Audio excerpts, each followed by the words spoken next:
Bible గ్రంథం తీసినటువంటి వారు, బైబిల్ గ్రంథం ఉన్నటువంటి వారు, బైబిల్ ప్రభువుతో నీవు లేచి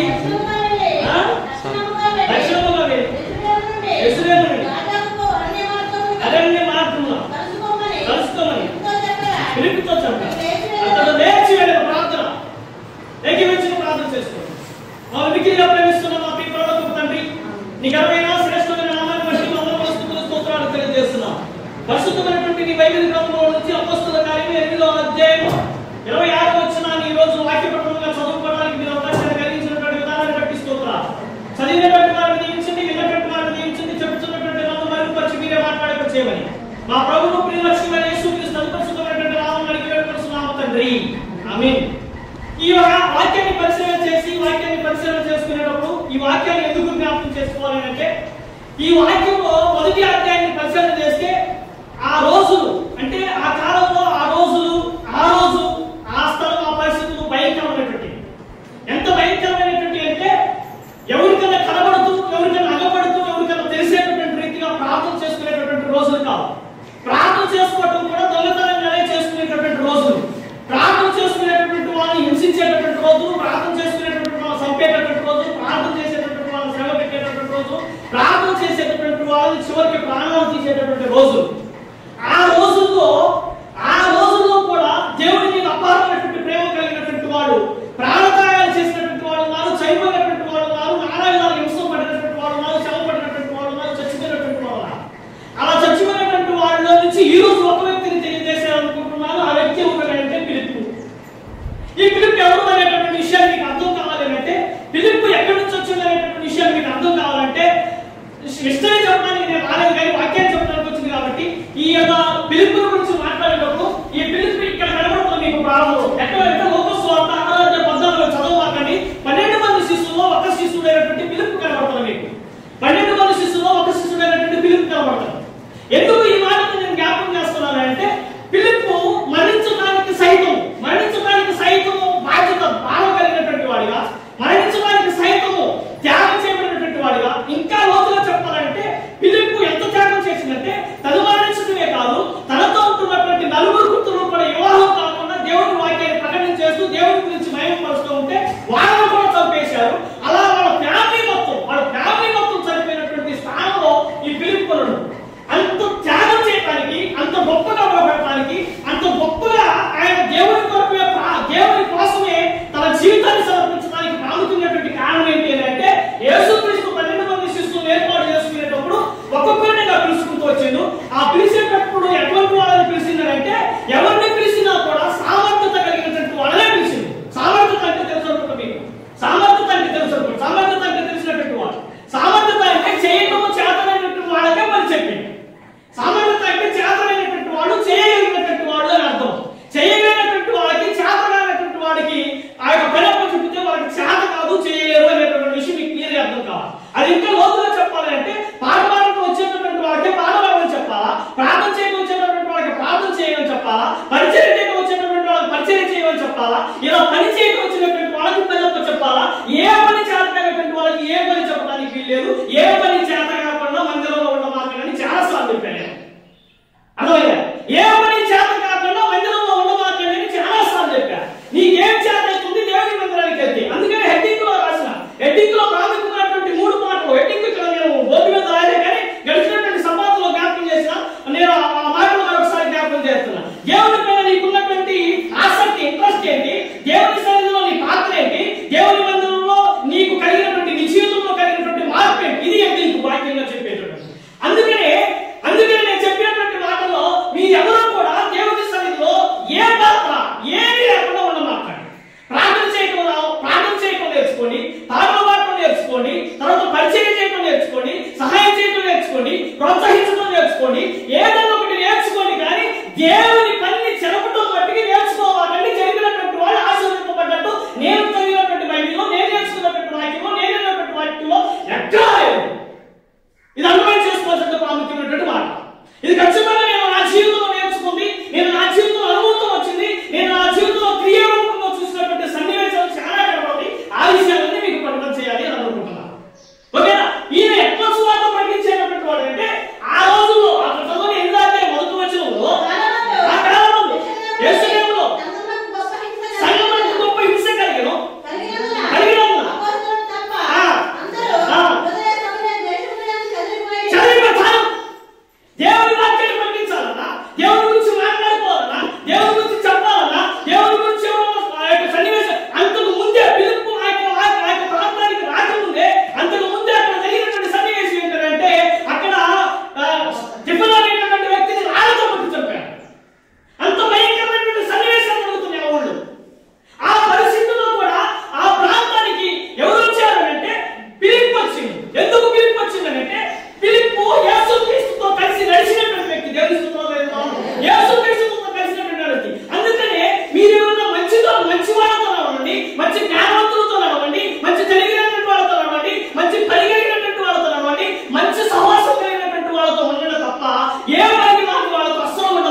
ఇది ఖచ్చితంగా నేర్చుకునేటువంటి ప్రాముఖ్యమైనటువంటి మాట, ప్రాముఖ్యంగా నిర్ణయం చేసుకోవాల్సినటువంటి మాట.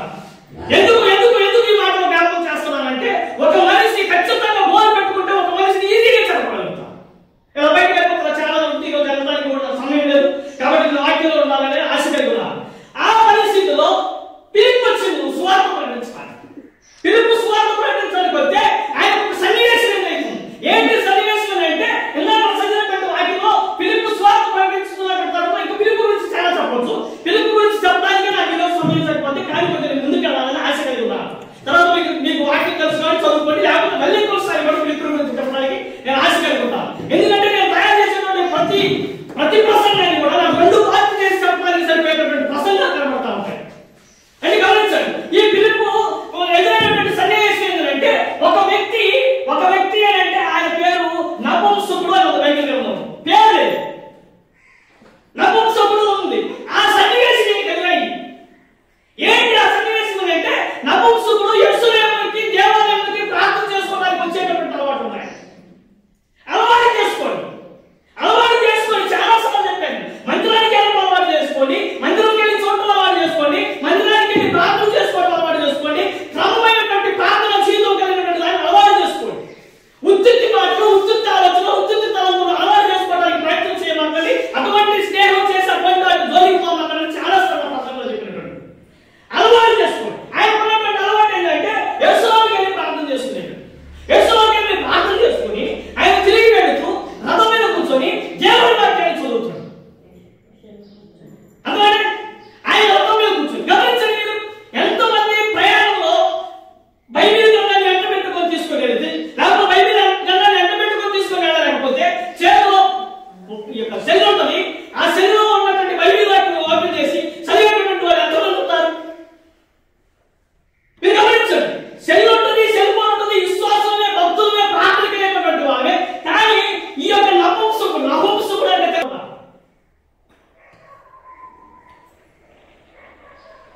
గమనించండి. ఎందుకు ఈ మాటలు జ్ఞాపకం చేస్తున్నానంటే, నపుంసకుడు అంటే తెలుగు భాషలో అర్థమైనటువంటి భాషలో నేను రెండోసారి చెప్పినటువంటి మాట. మీకు కొంచెం ఇది వర్గకేయాలి కాబట్టి ఇది అర్థం కావడం కోసం మీకు కొన్ని విషయాలు చెప్తాను. మత్తయి సువార్త 19వ అధ్యాయము 12వ వచనం. అదేనా 19వ అధ్యాయం 12వ వచనం. నపుంసకుడు దగ్గర ముందు చూడండి కదా. ఎందుకంటే కొంచెం మందికి డౌట్ ఉంటుంది నేను ఈ వర్గకేయాలి. ఎందుకంటే మీ బేసిక్ మారింది, నేను ఎప్పుడైతే మారింది అది అర్థం కావడం కోసం ఇది వచ్చా. ఎందుకంటే బైబిల్ గ్రంథంలో వాళ్ళ గురించి సంబోధించిండు, బైబిల్ గ్రంథంలో వాళ్ళ గురించి చెప్పిండు, బైబిల్ గ్రంథంలో వాళ్ళ స్థానాన్ని చెప్పిండు, వాళ్ళ పొజిషన్ చెప్పిండు, వాళ్ళ విద్యాన్ని చెప్పిండు, వాళ్ళు ఏంటి అనేటటువంటిది ఎన్ని రకాలైనటువంటి విషయాన్ని కూడా చెప్పిండు. దీని గురించి నేను క్లియర్ క్లుప్తంగా మాట్లాడగలుగుతాను, కానీ ఇన్నే సంబంధించి మీ దగ్గర లేదు, అంత క్లుప్తంగా మాట్లాడగలుగుతాను. 3 రకాల నపుంసకులు పూర్తిగా భాషలో చెప్పి నపుంసకులు అలా గుర్తుంచుకోవాల్సిన విషయం అండి. 3 రకాల నపుంసకులు చెప్పింది. నపుంసకులుగా పుట్టిన వారు కాదు, మనుషుల వల్ల చేయబడిన నపుంసకులను కాదు, పరలోక రాజ్యం నిమిత్తం తమను తాము నపుంసకులుగా మార్చుకున్నటువంటి వారు కాదు. 3. నేను వాక్యం చదివేటప్పుడు పరలోక రాజ్యం కోసం నపుంసకులు అనే విషయం తెలిసింది. తల్లి గర్భం నుంచి నపుంసకులు అనేటువంటి విషయం తెలిసింది.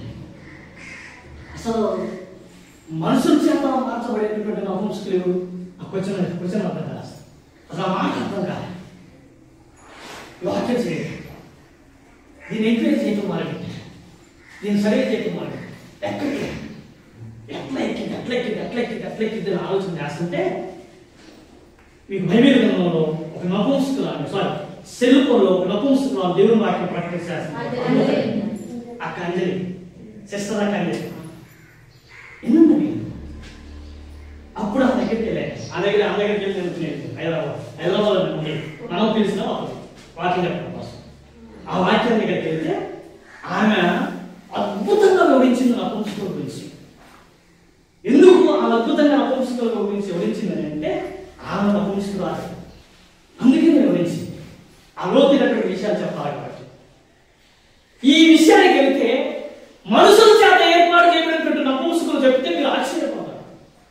మనుషులే మనిషిని.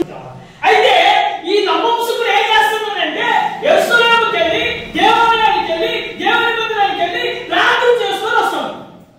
ప్రార్థన చేసుకొని వస్తా ఆయన రథం అంటే తెలుసండి, రథం అంటే గుర్రము కొట్టుంటే దాన్ని రథం అన్నాను, గుర్రాలు కలిగినటువంటి ఆయన రథం అంటారు. ఎంత గొప్ప చూడండి. అసలు ఈయనకు రథమేది, ఈయనకు రథమేది మీ కాదైనటువంటి డబ్బులు ఉండేవాళ్ళ, మీ కాదైనటువంటి బంగారం ఉండాలి, మీ కాదైనటువంటి టాలెంట్ ఉండాలి. అర్థమైందా? ఏంటంటే గొప్పతనం ఆలోచించింది తెలుసా? ఈయన చదువుకోవా ఆయన డీటెయిల్స్ చదవండి. ఆయన కన్నాకై రాణి యొక్క కన్నాకై రాణి ఆ కింద మంత్రి అయి ఆమె యొక్క రాజాగారం మొత్తం మీద అధిపతి అయి ఉన్నాడు. అంత గొప్ప ప్లేస్ లో ఉన్నాడు.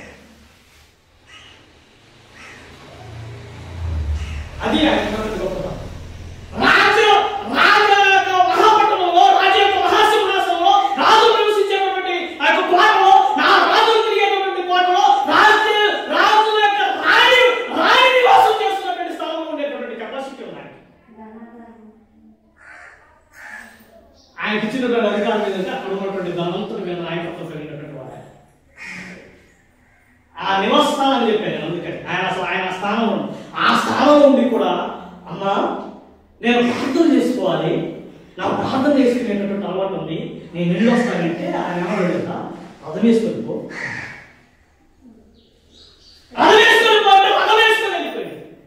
ఆయన రథం వెళ్ళిపోవడం కోసం ఆయన రథం వెళ్ళేటువంటి నాయకుడు రథం కూర్చోడు, సింహాసనం మీద కూర్చునేటువంటి ప్లేస్ ఆయన. అలా కూర్చొని వెళుతూ ప్రార్థన చేసుకొని తిరిగి వెళుతూ ఆయన పరిశుద్ధమైనటువంటి బైబిల్ గ్రంథాన్ని తీసి వాక్యం చదువుతున్నట్ట. ఆయన చదివేటువంటి వాక్యం ఏంటో తెలుసా? ఏడుచుకుంటూ మాట్లాడేటటువంటి వాక్యం. చదువుతారు వాక్యాన్ని? ఎంత అద్భుతమైనటువంటి వాక్యం.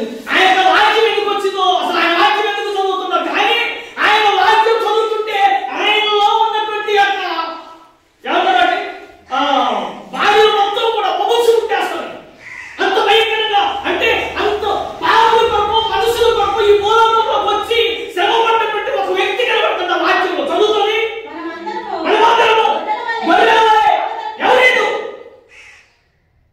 ఎవరేడు మనమందరం మాటలు ఎవరిదో క్వశ్చన్ చేసినప్పుడు మనమే వాక్యం. ఎన్ని వాక్యాలు ప్రకటన చేయబడుతుంది, ఎంతమంది ప్రకటన చేయబడుతున్నారు, ఎన్ని వాక్యాలు చెప్పబడుతుంది. నువ్వు ఈ జీవితంలోకి, ఈ గ్రామంలోకి, ఈ ఊళ్ళోకి వచ్చిన దగ్గర నుంచి ఎన్ని వాక్యాలు అంటున్నావు, కానీ నీ జీవితం ఎంతవరకు మారుతుంది? నీ స్థితిలో అనేకమైనటువంటి హింసలు, శ్రమలు, శోధనలు నీ కుటుంబంలోనే తొక్కాలి. అయినప్పటికీ కూడా మార్పు జరగదు. నీ కుటుంబంలో నీకు కావాల్సినటువంటి వాళ్ళని సహా విడిచిపెట్టి కోల్పోయి ఏకాకిగా ఒంటరిగా ఉండాల్సినటువంటి అనేకమైనటువంటి శ్రమలు అనుభవించాల్సినటువంటి పరిస్థితులు వచ్చినాయి మీకు. ఈ యొక్క కుటుంబాన్ని గురించి యేసుక్రీస్తు భూలోకంలోకి వచ్చినటువంటి వార్తను చదువుతున్నాను. ఆ వాక్యం చదువుతుంటే ఆయనకేం చదువుతుంది సార్? అస్సలు అర్థం కాదు. ఈ మనిషి ఏంటంటే ఏంటది చదవరా?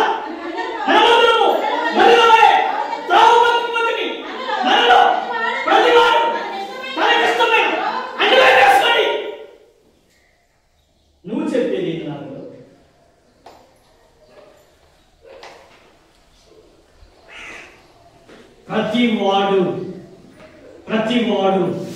ప్రతివాడు తనకిష్టమే నీకిష్టమైన దేవునికి ఇష్టమైనటువంటి త్రోవ, తనకిష్టమైనటువంటి త్రోవ, దేవునికి ఇష్టమైనటువంటి త్రోవ, దాన్ని అడుగుతున్నాయి, దాన్ని చదువుతుంటే అర్థం కాలే. వెళ్ళిపోతాం ముందుకు, ఎందుకంటే చెప్పదు సార్, చెప్పట్లేదు నేను చదువుతాను. అయితే అప్పుడు దేవుడు ఆకాశం నుంచి పిలుపు దేవుని వాక్యాన్ని చదువుతున్నటువంటి విషయాన్ని, నపుంసకుడు దేవుని వాక్యం చదువుతున్నటువంటి విషయాన్ని చూసి దేవుడు ఆకాశం నుంచి నపుంసకుడు రథం మీద పోతూ దేవుని వాక్యాన్ని చదువుతున్నటువంటి విషయాన్ని చూసి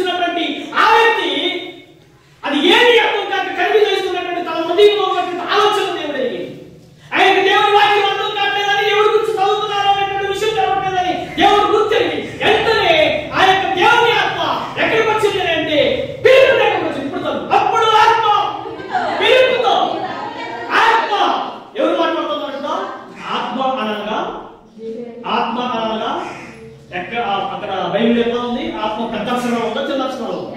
బైబిల్ గ్రంథంలో పెద్ద అక్షరాలు ఉన్న ప్రతిది కూడా తండ్రి అయినటువంటి యావే, తండ్రి అయినటువంటి యెహోవా దేవుడి గురించి ప్రకటన చేసేటువంటి పెద్ద అక్షరాలు ఎక్కడ రాయబడింది, ఆ పదం ఎవరి గురించి చెప్తున్నారు అంటే యెహోవా దేవుడి గురించి చెప్తున్నటువంటి మాట, తండ్రి అయినటువంటి దేవుడి గురించి చెప్తున్నటువంటి మాట. అప్పుడు దేవుని ఆత్మ దేవుని ఆత్మ పిలుపుతో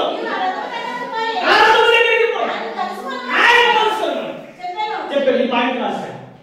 మంత్రి అయి ఉండేను. ఎప్పుడు నపుంసకుడు మంత్రి అయి ఉండి కూడా, అంతఃస్థానం ఉండి కూడా ప్రార్థన చేయడానికి దేవుని మందిరానికి వెళ్ళాను. ఆ దేవుని మందిరానికి వెళ్ళి కూడా ప్రార్థన చేసుకొని కూడా మనమైతే మళ్ళీ వెళ్ళేటప్పుడు కూడా మళ్ళీ కూడా దేవుని వాక్యం చదువుతా, ఆల్రెడీ ప్రార్థన చేస్తున్నాం, ఆల్రెడీ ప్రార్థనే ఉన్నాం, ఆల్రెడీ దేవుని మందిరంలో ఉన్నాం, మళ్ళీ వాక్యం చదువుతా, కానీ ఆయన మళ్ళీ మోసమాత కూడా బైబిల్ చదువుతున్నాం. మీరు నమ్మరు, బాధపడతా. ఈరోజు బైబిల్ తీసుకెళ్ళి అతని మీద పెడితే, సులుగులో పెడితే, ఆ యొక్క సెల్ఫ్లో పెడితే మళ్ళీ వచ్చేటప్పుడు తీసిన దాన్ని తీసుకెళ్ళి. అందుకే నేను చదువుతున్నట్టు వాళ్ళు కూడా చెప్పేది, మీరు ఇంతకుముందు కూడా చెప్పాను, మీరు ప్రార్థన చేస్తున్నప్పుడు మీరు విశ్వాసులు అయితే, మీరు చదువు రాదు నేనేం చేసేమయ్యా మీరు ఈ వాక్యం చెప్తున్నాను అని అనుకుంటున్నారు. మీరు విశ్వాసులు అయితే మీరు ప్రార్థన చేసేటప్పుడు ఎన్నిసార్లు ప్రార్థన చేస్తారు, అన్నిసార్లు బైబిల్ తీసుకోండి, అది బిడ్డలు తెచ్చుకోండి, నీకు వచ్చిన ప్రార్థన. అప్పుడు నేను ఎటువంటి వాక్యం చెప్పేటప్పుడు నాకు తెలియటప్పుడు దేవుని సేవకుడు బైబిల్ వారానికి ఒకసారి చెప్తున్నారని చెప్పేటప్పుడు నేను లేను అందులో, నువ్వు ఎంత చెప్పుకుంటే నాకు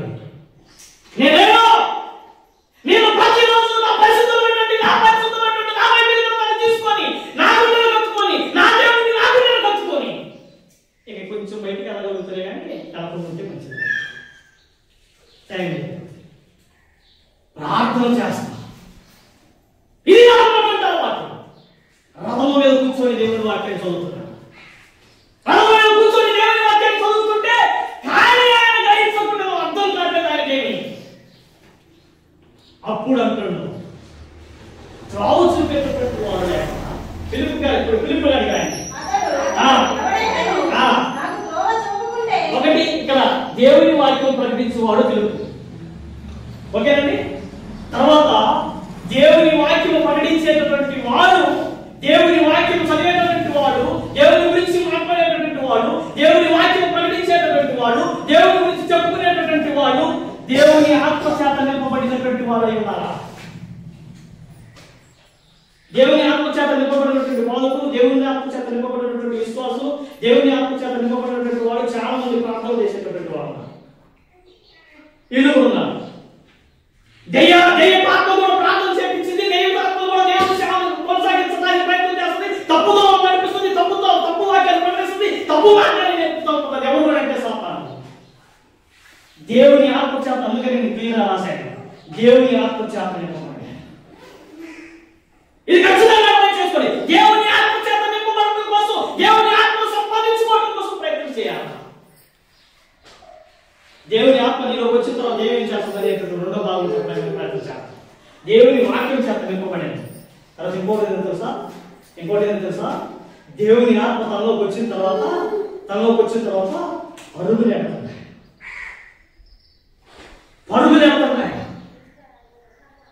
ఏమి పరుగులు? దీని గురించి మాట్లాడుతుంది. దేవుని ఆత్మ చేత నింపబడిన తర్వాత రథము పోతుంటే రథము దగ్గరికి రథము స్పీడ్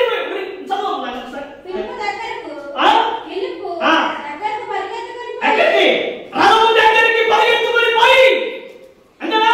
ఫిలిప్పు రథము దగ్గరికి పరిగెత్తుకొని పోయి చాలు. రథము అని అంటే చెప్పారు, నేను చూసి ఉంటాను. అంత మరి ఎలా కలిగిట్టు ఏంటి అసలు ఏ స్పీడ్ లేకుండా అక్కడ కొత్త నడుచుకుంటూ నాలుగు విషయం. కానీ ఆయన ఎప్పుడైతే దేవుడు చెప్పిండో, ఎప్పుడైతే దేవుడు మాట్లాడిండో, ఎప్పుడైతే దేవుని ఆత్మ చేత నింపబడిండో ఆయన పరిగెత్తుకోవడం మొదలుపెట్టాడు.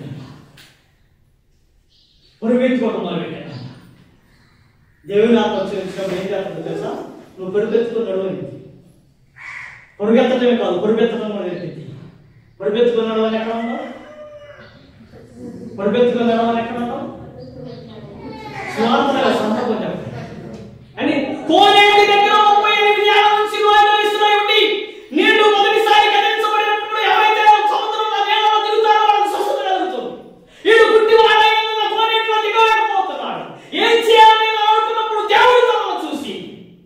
ప్రియమైనటువంటి దేవుడి జనాంగం, నీవు దేవుడి కోసమే, దేవుడి సహాయం కోసమే, దేవుడి కోసం హెల్పింగ్ కోసం ఎదురు చూస్తూ ఉంటే దేవుడు నిన్ను చూస్తున్నాడు. దేవుడు చూసి ఆయన దగ్గరకు వచ్చి నీవు స్వస్థత పడగొడుచున్నావా అని అడిగాడు. నువ్వు స్వస్థత పడగొడుచున్నావా అంటే అయ్యా నేను స్వస్థత పడగొడుచున్నాను, కానీ నాకంటే ముందు చాలా మంది నేను అలాగే ఎదుగుతున్నాను, నేను అలా స్వస్థత పడగలుగుతాను. అక్కడ కూడా త్రోవ చూపేటటువంటి వాడే కావాలి. ఆ సందర్భంలో ఎలా నువ్వు స్వస్థత పడగొడుచున్నావు అని అడుగుతున్నా బాగానే ఉంది. నన్ను నేను అందించేటటువంటి వాడు ఎవరు లేరు. వాళ్ళ స్వార్థానికి వాడే తిరుగుతున్నారు తప్ప ఇగో మనం ఎప్పుడన్నా వచ్చు కాళ్ళని చేతులు మనకు ఉన్నటువంటిది బలహీనతే కదా, మనకు స్వస్థత కలిగింది, మనం దిగుతామని అని చెప్పేసి నన్ను దించేటటువంటి వాడు ఎవరు లేరు. ఉంటారా? డైరెక్ట్ గా దేవుడు ఇచ్చాడు. కుమారుడు క్రీస్తు వచ్చినాడు. కుమారుడు క్రీస్తు ఆయన దగ్గరకు వచ్చి ఆయన అడిగినటువంటి మాట ఏంటో తెలుసా? నీవు స్వస్థత పడగొడుచున్నావా అంటే ఏముంది, ఏం పడేది 38 ఏళ్ళు అయింది. ఏం పడేది 38 ఏళ్ళు అయింది. ఏ పడ్డా ఉంటే పడిపోయి వస్తాయి. ఇంక 45 ఏళ్ళు పడితే అయిపోవాలి. అవునా?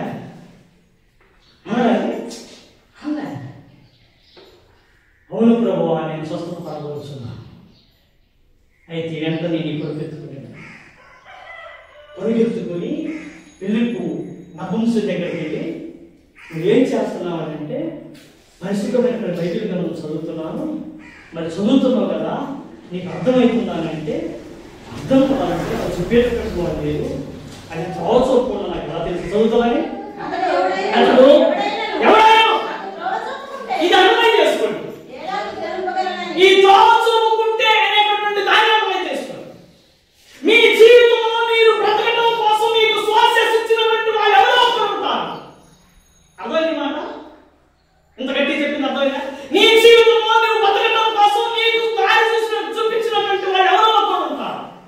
ఎవరో లేకుండా నీకు దారి చూపించబడేటటువంటి వాడు కావు. దారి చూపించేటటువంటి వాడు లేకుండా ఉంటే ఈ రోజు నీకు వచ్చినటువంటి స్థానం అది కాదు. ఈ రోజు నీకు వచ్చేటటువంటి స్థానం అది కాదు. నీకు దారి చూపించబట్టి నీకు ఈ రోజు స్థానం వచ్చింది. ఈ స్థానంలో నువ్వు ఉన్నావనంటే, ఈ స్థానంలో నీకు వచ్చావనంటే, ఈ స్థానంలో నువ్వు నడిపోతున్నావనంటే నీకు దారి చూపించేటటువంటి వ్యక్తి ఒక వ్యక్తి ఎవరో తెలుసా? నాకు దారి చూపించినటువంటి వ్యక్తి ఆయన, నాకు జన్మించినటువంటి వ్యక్తి ఆయన. ఏమో నువ్వు బ్రతకాలంటే దేవుని వాక్యం ప్రకటించు, సేఫ్గా ఉంటావని చెప్పి బైబిల్ గ్రంథంలో శిశువుల గురించి ఎలాగైతే తలంచుకొని వచ్చారో అలా ఒకటే మాట అన్నా, ఓ ఇందుకు వేడి చేయదు, నేను కూడా సేవ చేస్తాను ఎందుకన్నా ఏమైనటువంటి దేవుని జనం ఆ రోజు మొదలుపెట్టినటువంటి ఈ రోజున దాన్ని కొనసాగించుకుంటూ వస్తున్నాను. ఆ త్రోవ చూపినటువంటి వ్యక్తి అప్పుడు పిలుపుతో ఎప్పుడైతే నపుంసకుడు మాట్లాడిందో అప్పుడు దేవుని వాక్యం చెబుతుందో పిలుపు తనకి చదవండి.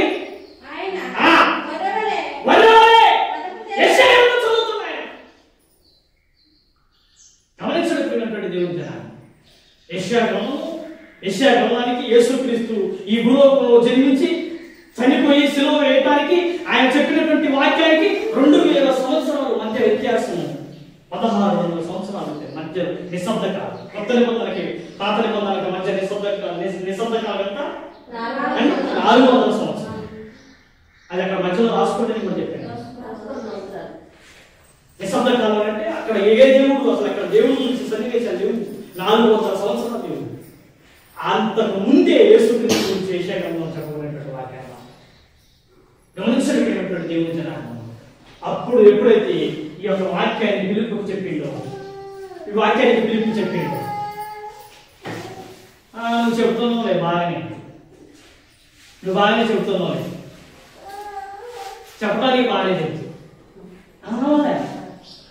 అవునే ఆయన ఇదిగో నీ కోసం నా కోసం ఒక వ్యక్తి భూలోకంలోకి వచ్చింది. నీ కోసం నా కోసం ఒక వ్యక్తి మనందరూ దౌర్భాగ్యమైన ఉన్నప్పటికీ మన కోసం ఒక వ్యక్తి భూలోకంలో ప్రాణత్యాగం చేసింది. మనము కూడా ప్రాణత్యాగం చేయాల్సిన అవసరం ఉందని చెప్పేసి ఆయన ప్రకటించింది. వాక్యాన్ని ప్రకటిస్తే ఆయన ఏం చేసింది తెలుసా? వెంటనే రథము దిగి చదవండి బాప్తిసము తీసుకునేను. చదవండి చెప్పు 38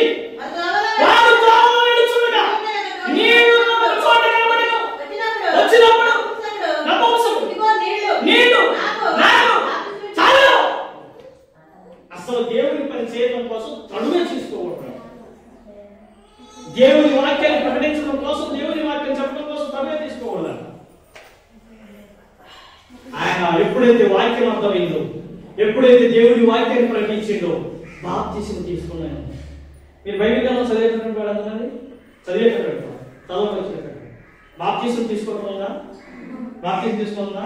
ఒకవేళ దేవుని రాజ్యమే ఉంటే కాదు ఉంది, బాప్తిసం తీసుకోకపోతే దేవుని రాజ్యానికి అడుగులు కాదు. ఈ ఆశ్రయం మొత్తం ఉన్నటువంటి వాళ్ళందరూ జనాన్ని మగ్గిపుచ్చి ఒక్కరికి కూడా బాప్తిసం అయిపోయింది. వాళ్ళందరినీ మగ్గాన్ని పంపించేట ఖచ్చితంగా యేసుక్రీస్తు బాప్తిసం తీసుకుందో, పిలుపు నపుంసకుడు బాప్తిసం ఇచ్చిండు, చాలా మంది బాప్తిసాలు తీసుకున్నారు. బాప్తిసం తీసుకోవడం అంటే నీళ్ళలో ఉంచడం అని క్లియర్గా ఉంది. బాప్తిసం తీసుకోవాలని యేసుక్రీస్తు చెప్పిండు. ఏ బాప్తిసం లేకుండా దేవుని రాజ్యాన్ని స్వతంత్రించుకోలేడు అని చెప్పేసి 4 సువార్తల్లో చెప్పింది. మీరు చదివేటటువంటి వాక్యాలలో చూడండి. మరి ఈ చిలకరింపు బాప్తిసం అనేది చేస్తాం మనిషి. అలా మీ కుటుంబంలో ఎవరు ఉంటే వాళ్ళకి బాప్తిసం ఇచ్చాను. దానికోసం చెప్పాను. బాప్తిసం ఇచ్చి చెప్పించండి దేవుని రాజ్యాన్ని. వెంటనే పిలుపు తడుగు చేయకుండా వాక్యము పరిగెత్తుకొని పోయిండు, వాక్యాన్ని చెప్పిండు. వాక్యాన్ని చెప్తే నువ్వు చెప్పినటువంటి వాక్యం కరెక్ట్, నా కోసం ఒక వ్యక్తి భూలోకంలోకి వచ్చి చచ్చిపోయాడు అని చెప్పేసి గ్రహించి వెంటనే బాప్తిసం తీసుకుంది. మనం మారు మనసు పొందడం కోసం ఎన్ని సంవత్సరాల నుంచి దేవుని వాక్యం వింటున్నాము. 3 పాయింట్స్ రాసి ఏ పాయింట్లో నువ్వు చెప్పాడంటే ఇంకా సందేహమే కనబడతా ఉంది. ఏ పాయింట్స్ లో మనం అని చెప్పి అంటే ఇంకా సందేహమే కనబడుతుంది. ఇప్పుడు నేను రాసినటువంటి 3 పాయింట్లు ఉన్నాయి. నపుంసకుడు దేవుని వాక్యానికి చదవడానికి శ్రద్ధ కలిగినటువంటి వాడు. ఒకటి నేను రాసినటువంటి పాయింట్, దేవుని వాక్యాన్ని చదవడానికి శ్రద్ధ కలిగి ఇంట్రెస్ట్, దేవుని మందిరానికి వెళ్ళడానికి ప్రార్థన చేసుకోవడం ఇంట్రెస్ట్, దేవుని వాక్యం అర్థమైనాక దాన్ని దాచిపోవడం ఇంట్రెస్ట్. అందులోనే ఫస్ట్ రాసినటువంటి పాయింట్ దేవునిపై ఉన్నటువంటి ఇంట్రెస్ట్ ఏంటి? ఇంట్రెస్ట్ కలిగి ఉన్నదా? రెండో పాయింట్ ఏంటి? దేవుని సన్నిధిలోని పాత్ర ఏంటి? గమనించినటువంటి దేవుని ఈ రెండో పాయింట్ లో ఆయన వెళ్ళిపోయి ఆ ప్రాంతంలో ఒక దేవుని వాక్యాన్ని చెప్పి ఆ ప్రాంతంలో దేవుని వాక్యాన్ని చెప్పి ఒక మేధావి చెప్పినటువంటి మాట, సంఘంలో అంటే దేవుని సేవకుడు ఒక్కడే కష్టపడితే సంఘం డెవలప్ కాదు. దేవుని సేవకుడు ఒక్కడే కష్టపడితే సంఘం డెవలప్ కాదు. దేవుని సేవకుడు ఆ వాక్యం చెప్తూ ఉంటాడు, దేవుని సేవకుడు వాక్యం ప్రకటించుకుంటా, దేవుని సేవకుడు వాక్యం గురించి మాట్లాడుకుంటూ పోతాడు. దేవుని సేవ గురించి, దేవుని గురించి ఎవరు చెప్పాలి అంటే నీకైనటువంటి జ్ఞానోదయం, నీవు నేర్చుకున్నటువంటి జ్ఞానోదయం నీవు ప్రజలకు చెబుతూ ఉంటే దాన్ని బట్టి మందిరానికి జనాన్ని తీసుకురావాల్సిన అవసరం ఉంది. ఈరోజు అదే పని చేస్తున్నారు. తెలగాలి ఫోటో చూడండి, ఎలా వస్తున్నారు తెలగాలి, మీకు అర్థమైపోతుంది. నేను ఖచ్చితంగా కోరుకోగలిగిన నేను ఏదైతే చెప్పిన వాడా ఆ పాయింట్ అలా జరుగుతుంటే మా అయ్యగారు చెప్తే అంతే అంటారు. గమనించినటువంటి దేవుని జనాన్ని ఎందుకు ఈ మాట వ్యాప్తం చేస్తానంటే రెండో పాయింట్ లో కూడా ఉన్నాయి. నేను 3 రోజులు చెప్పినటువంటి వాక్యంలో ఎవరెవరు చూపించాను, 3 వారాలు చెప్పినటువంటి వాక్యం ఎవరెవరు చూపించాను, వాళ్ళు 3 పాయింట్లనే చూపించారు. 3 మల్లింటి వేసుకోండి, 3 పాయింట్లలో ఉన్నటువంటి వాళ్ళని చూపించారు. రెండో పాయింట్ దేవుని మందిరంలోని పాత్ర ఏంటి? మూడో పాయింట్ దేవుని మందిరంలో నీకు కలిగినటువంటి మార్పు ఏంటి? ఎప్పుడైతే దేవుని వాక్యం చెప్పిండు పిలుపు పెళ్లి నపుంసకుడు పెళ్లి, ఎప్పుడైతే దేవుని వాక్యం చెప్పిండు, ఎప్పుడైతే దేవుని వాక్యం ప్రకటింపబడదో, ఎప్పుడైతే ఒక వ్యక్తి మన కోసం మన పాపాల కోసం భూలోకంలో మరణించిందని గ్రహించినటువంటి వెంటనే ఆయనకు జరిగినటువంటి మార్పు ఏంటంటే బాప్తిసం తీసుకో. గమనించినటువంటి దేవుని ఎందుకు ఈ వాక్యాన్ని ప్రకటిస్తున్నానంటే ఈ 3 పాయింట్లతో నెక్స్ట్ ఈ హెడ్డింగ్ వాక్యం మిస్ అయిపోతుంది. చెప్పండి నెక్స్ట్ మార్పు వాక్యం.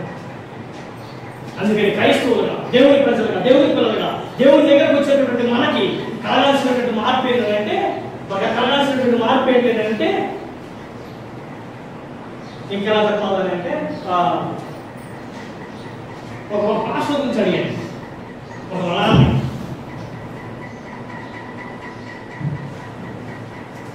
ఒక మందిలో వాక్యం చెప్పడానికి వెళ్తే పరిశుద్ధాత్మ కుమ్మరి కుమ్మటట్టు టేబుల్తో ఒక మందిరంలోకి వెళ్ళి ప్రార్థన, ఒక మందిరంలో వాక్యం చెబితే ఆజ్ఞల పట్టణం చేస్తాడు, పండుగ గురించి చెప్తాడు. ఇంకొక మందిరంలో వాక్యం చెప్పడానికి వెళ్తే ఆదివారం ఆరాధన కరెక్ట్ చెప్తాడు. ఎక్కడ ఎక్కడ ఏం చెప్పాలో అక్కడ చెప్పుకుంటూ పోతాడు, ఎక్కడ ఏం చెప్పాలో అక్కడ చెప్పుకుంటూ పోతాడు. నేను అదేనండి మీ కొడుకు మాస్టర్గా దేవుని వాక్యాలు చాలా ఉన్నాయి కదా, మార్మల్స్ గురించి చెప్పుకుంటే పోతాడు. ఇంట్లో పోతాడు. ఎందుకు ఇవన్నీ అన్నింటిలో ఏ సత్యాన్ని నమ్మింటారంటే మావోడు ఏ రోడ్డుగా పాడే పాట ఆ రోడ్డుగానే పాడతాడు, ఏ రోడ్డుగా పాడే పాట మీరు ఖచ్చితంగా గుర్తుంచుకోండి. మీ విశ్వాసం ఏ రోజుగా పాడే పాట ఆ రోజుగా పాడతారు. దీన్ని బట్టి వివరణ రావాలా? ఏ రోజుగా పాడే పాట ఆ రోజుగా లేదంటే వెడి రావాలా అవసరం లేదా? మీ విశ్వాసం గుర్తుంచుకోండి. దేవుని సంఘం సత్యమని అంగీకరించి, దేవుని సంఘం సత్యమని గ్రహించి, దేవుని సంఘం నిజమని గ్రహించి, దేవుని సంఘంలో ఉన్నటువంటి పాత్ర పండుగని నిజమని గ్రహించి, దేవుని సంఘం సత్యంలో ఉన్నటువంటి మనము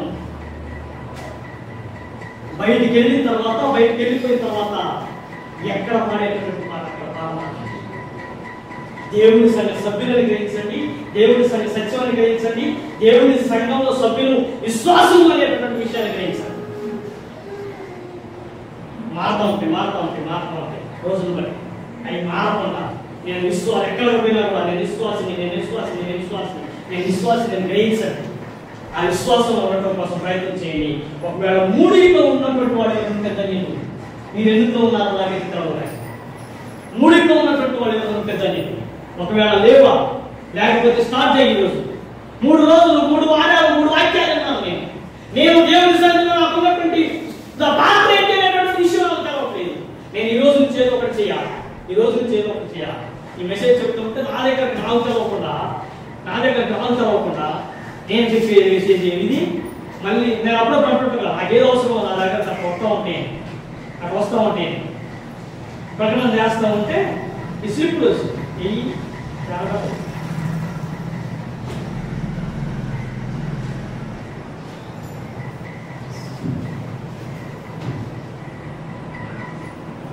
అయ్యి అసలు ఎందుకు నా దగ్గరకు వచ్చేవాడు అనేటువంటి విషయం అర్థం కాదు. ఈ స్లిప్లు వచ్చింది ఏంటంటే ఈ స్లిప్లో ఒక దేవుడితో వెళ్ళి ఒకటి క్లాస్ ఇచ్చారు. ఆ స్లిప్ ఇప్పుడు గుర్తొస్తుంది మీ అందరికి 31వ తారీఖున ఆ స్లిప్లు రాసిచ్చారు. పేరు ఎవరెవరి పేరు స్లిప్లు ఉన్నాయంటే నా దగ్గర మా అత్తమ్మ స్లిప్ ఉంది, అనుష స్లిప్ ఉంది, తర్వాత కళ్యాణి స్లిప్ ఉంది, ప్రవళిక స్లిప్ ఉంది, వినోద స్లిప్ ఉంది, నీ స్లిప్ ఉంది, 10 స్లిప్లు ఇచ్చాను. ర్యాలీ చేసేది ఈ స్లిప్లో ఎవరున్నారు వ్యక్తిగతంగా స్లిప్లు ఎవరు దొరకలేదు. అసలు ఎందుకు వచ్చినా మాకు స్లిప్లు ఈ ప్రసంగం తయారు చేస్తే స్లిప్లు వచ్చినాయి. స్లిప్లు తయారు చేస్తారు ఇవి ఇక్కడ స్లిప్లు చూసేసి ఈ స్లిప్ ఒకటి వస్తుంది. మీ స్లిప్ ఇచ్చినటువంటి వారు గుర్తున్నారు ఉన్నదన్నమాట. ఎవరెవరు రాసిచ్చారు గుర్తుందా? ఎవరెవరు స్లిప్ రాసిచ్చారు, ఎవరెవరు ఏ పాత్రలో ఉన్నారు మీరే ప్రశ్న చేసుకోండి. నేను ఆలోచించుకోండి. గమనించలేకపోయినటువంటి దేవుడు ఎందుకు ఈ వాక్యాన్ని మాట్లాడుతున్నానంటే దేవుడి దగ్గర వెళ్ళినటువంటి మనకి మన జీవితంలో మార్పు కలగనంత కాలం నీ దగ్గర నీ పాత్రలో ఏమి కవి పాడబడుతుంది. మార్పు లేని మానవుల తీర్పు దినము దాచమాట. కాబట్టి మార్పు చెందండి, నూతనటువంటి జీవితాన్ని కలిగి ఉండండి. ఈ పాత్ర అంటే ఈ స్థానంలో వెళ్ళిపోవడం కోసం ప్రయత్నం చేయమాట. దేవుని చిత్తం అయితే మీరు అవకాశం కలిగితే 3 రకాల అంశములు నేను చెప్పాలి, మీకు అర్థం కాబట్టి నేను చెప్పాలి అని అనుకుంటున్నా. లేదంటే దాని జోలికి ఈ రోజుతో ఈ ప్రసంగం ముగించబడుతుంది. 3 పాత్రలు అయినటువంటి ప్రసంగం ముగించబడుతుంది. పిలుపుకున్నటువంటి గొప్పతనం ఏంటి అంటే ఆయన ప్రయత్నం చేయవచ్చు. ఇంకా పిలుపు గురించి చెప్పడానికి చాలా ఒక దేవుడు అవకాశం కలిగితే పిలుపు గురించి వాక్యం తయారు చేస్తాడు. అలాగే పిలుపు గురించి కంప్లైంట్ చేయాలి అంత అద్భుతమైనటువంటి చివరికి పిలుపు ఎలా చచ్చిపోయినది అంటే తల కిందులుగా చిలువ వేయబడి చచ్చిపోయిన పిలుపు. అలా చచ్చిపోవడానికి కారణం ఏంటంటే ఆయన నమ్మినటువంటి దేవుడి కోసం ప్రాణం ఇవ్వాలి అని అనుకుంటాం కాబట్టి అలా చచ్చిపోయాడు. మన ప్రాణం పోయినా సరే ప్రాణాలను విడిచిపెడదాం, కానీ దేవుడు మనకి ఇచ్చినటువంటి అధికారాన్ని విడిచిపెట్టకుండా దేవుడి కోసం పోరాడాలని తెలియజేస్తూ దేవుడి తన మాటలు దీవించి ఆశీర్వదింపజేసిన కాక ఎన్నప్పటి మీ అందరినీ దీవించి ఆశీర్వదింపజేసిన కాక ఆమేన్. దేవుడు అమూల్యమైనటువంటి ప్రాముఖ్యమైనటువంటి